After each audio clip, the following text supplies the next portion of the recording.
नमः हरे हराय नमः।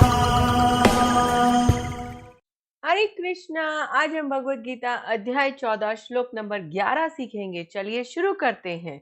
सर्वद्वारेषु देहेऽस्मिन् प्रकाश उपजायते ज्ञानं यदा तदा विद्यात् विवृद्धं सत्वम् इत्येउत। अब हम इसे धीरे धीरे बोलकर समझते हैं। सर्वद्वारेषु देहे अस्मिन् प्रकाश उपजायते ज्ञानम यदा तदा विद्यात् विवृद्धम सत्वम इत्येउत। अब हम इसे फिर से गाते हैं। सर्वद्वारेषु देहेऽस्मिन् प्रकाश उपजायते ज्ञानं यदा तदा विद्यात् विवृद्धं सत्वम इत्येउत। अब हम समझते हैं भगवान श्री कृष्ण इस श्लोक में हमें क्या बता रहे हैं।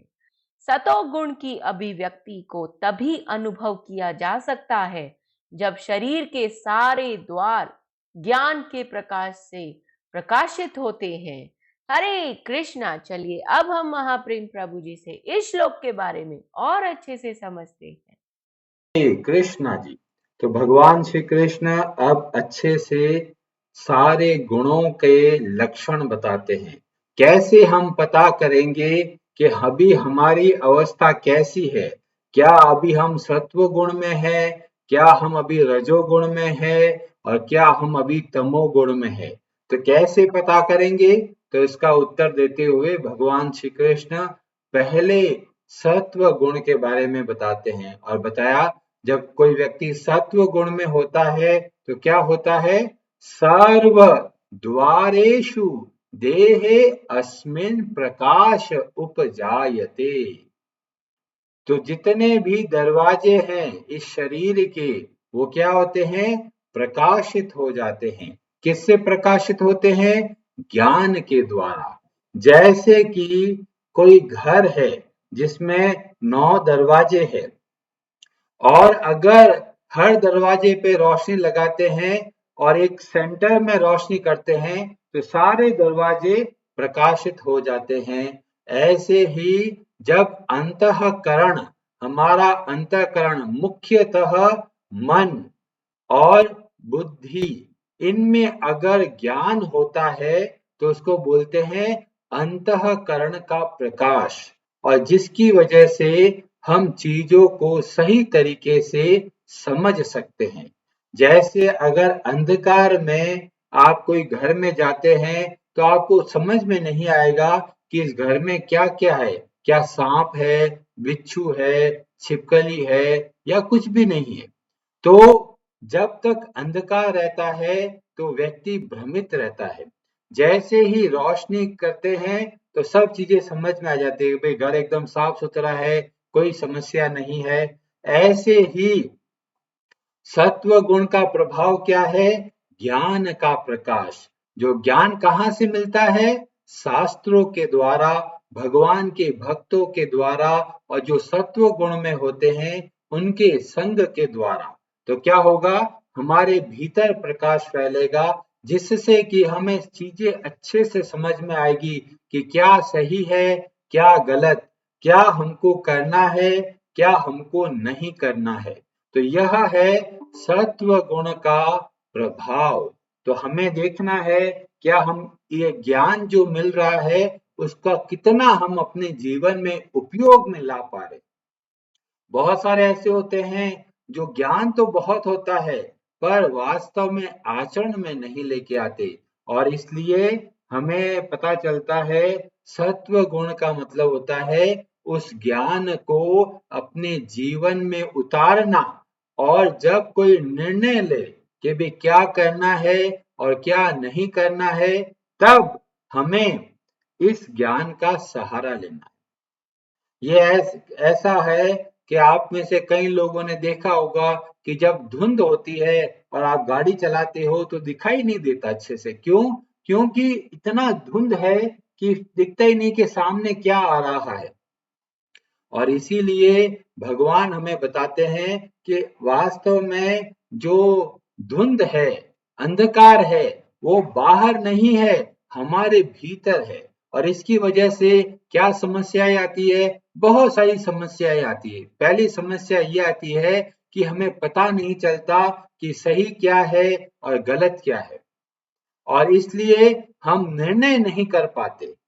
तो सत्व गुण का मतलब हुआ कि जब हम ज्ञान को अपने जीवन में उतारे और उसके द्वारा सही जो हमें करने वाला जो कार्य है उसको करना, यह है सत्व गुण का प्रभाव।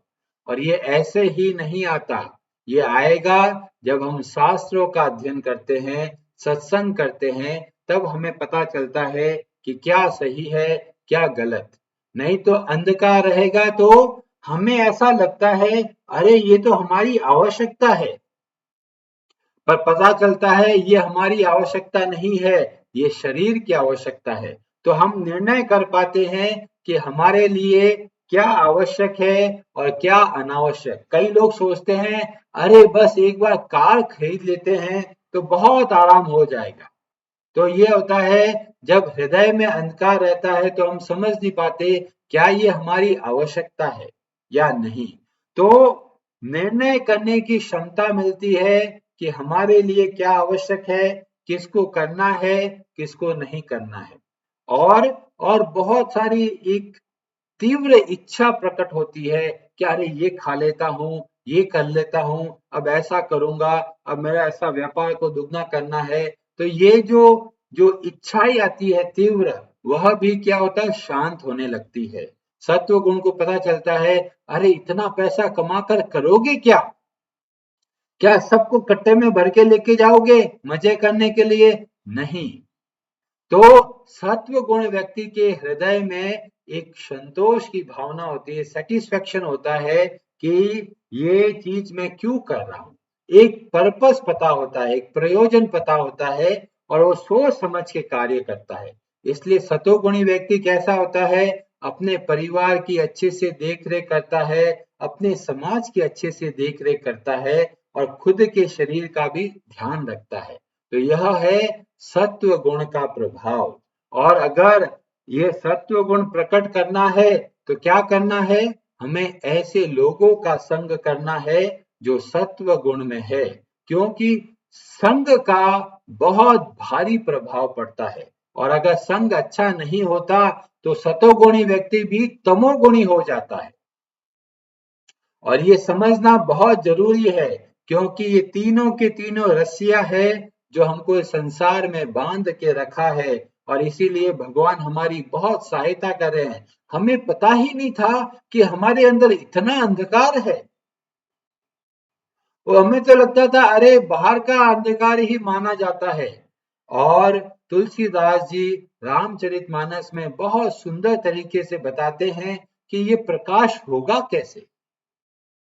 तो उन्होंने बहुत सुंदर उदाहरण दिया कि जैसे कि एक मणि को जीभ के ऊपर रखते हैं या दिया रखते हैं तो क्या होता है, बाहर भी प्रकाश होता है, भीतर भी प्रकाश होता है। ऐसे ही जब भगवान के नामों का जप जीभ के द्वारा किया जाता है तो भीतर भी प्रकाश होगा, बाहर भी प्रकाश होगा। भीतर प्रकाश होगा इसका मतलब क्या है? हमें समझ में आएगा कि हम क्यों यहाँ संसार में क्या कार्य कर रहे हैं, क्यों कर रहे हैं, और हमको क्या करना है। और बाहर प्रकाश होगा इसका मतलब क्या है? बाकी जो प्राणी है उनका भी उद्धार होता है। इसीलिए सभी आचार्य बोलते हैं कि बोल बोल कर भगवान के नामों का जप कीजिए। जब भगवान के नामों का जप करते हैं तो दोनों जगह प्रकाश होता है। और अगर भगवान के नामों का जप नहीं करते तो भी सत्संग का प्रभाव है, जिसकी वजह से हम ये बात समझ में आती है कि भगवान के नाम में कितनी शक्ति है। पर अगर हम शास्त्रों का अध्ययन नहीं करते, टीवी को अपना गुरु बना देते हैं तो हम बहुत भ्रमित हो जाते हैं। हमें संग कैसा करना है ये बहुत जरूरी है। इसीलिए सभी शास्त्र बोलते हैं कि हमें ऐसा संग करना है जो हमें भगवान की भक्ति की प्रेरणा दे। नहीं तो क्या होगा, हम अपने हृदय में अंधकार के साथ जिएंगे और हमें चीजें पता ही नहीं चलेगी। एक उदाहरण देखने को मिलता है महाभारत की कथाओं में और वर्णन आता है कर्ण के बारे में। कर्ण में कई अच्छे गुण होते हैं। जब लाक्षागृह का निर्माण किया जाता है, षड्यंत्र रचा जाता है और दुर्योधन शकुनी ये सब प्लान कर रहे हैं कि कैसे पांडवों को जिंदा जला दिया जाए, इतना नीच मानसिकता इस दुर्योधन की, और ये प्लानिंग कर रहे हैं और कर्ण बोलता है अरे ये गलत काम क्यों कर रहे हो, योद्धा हो युद्ध करके जीतो, ऐसे षड्यंत्र क्यों करते हो। तो कर्ण के अंदर थोड़े से अच्छे गुण होते हैं, पर दुर्योधन के साथ रह रह के इतना नीचे गिर जाता है कि द्रौपदी का जब प्रसंग आता है तो सबसे ज्यादा जो नुकसान पहुंचाता है वह होता है कर्ण। और कर्ण ही बोलता है कि द्रौपदी के वस्त्र उतारो और भरी सभा में तरह तरह के वितर्क करता है। तो आप देखेंगे कर्ण जिसके अंदर थोड़े बहुत अच्छे गुण होते हैं पर गलत लोगों का संग करके उसकी मानसिकता भी खराब हो जाती है।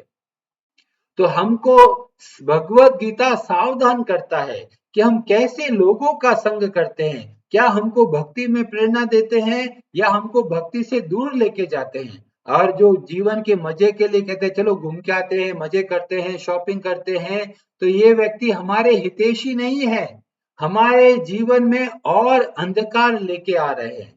पर हमको ऐसे लोगों का संग करना है जो हमारे भीतर के अंधकार को दूर करे, और वो कब संभव होगा, जब हम भगवान के भक्तों का संग करेंगे, भगवान के नामों का जप करेंगे।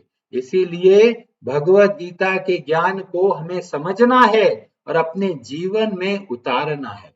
जितना जितना हम भगवत गीता का ज्ञान अपने जीवन में उतारेंगे उतना हमें लगेगा अरे भगवत गीता का ज्ञान कितना जबरदस्त है, ये कार्य करता है, ये कोई काल्पनिक नहीं है।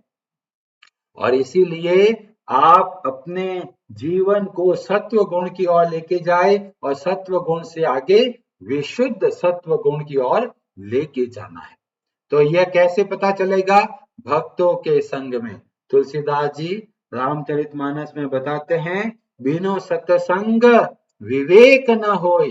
हमें विवेक बुद्धि नहीं मिलती, हमें पता ही नहीं चलता कि क्या सही है क्या गलत बिना सत्संग के। और वो सत्संग कैसे मिलेगा, बिनो हरि कृपा मिले ही नहीं संता। बिना भगवान की कृपा से हमें भक्तों का संग नहीं मिलता।